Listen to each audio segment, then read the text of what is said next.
Nutrition deprivation is a situation where people lack proper nutrition due to different circumstances, and it is a common condition among children in the Philippines.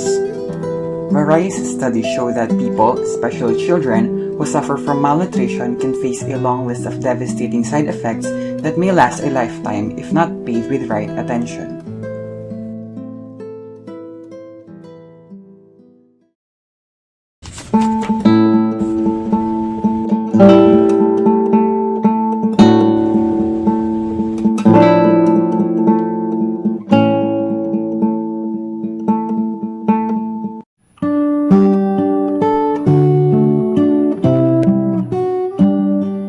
And here we are to present to you HAPAG, a Bromatology and Health Science Development Multiplex for malnutrition care.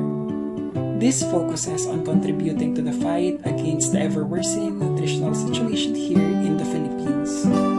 The proposal seeks to reach the underprivileged to provide them with access to healthcare and thus uplift or save them from the repercussions and effects of malnutrition.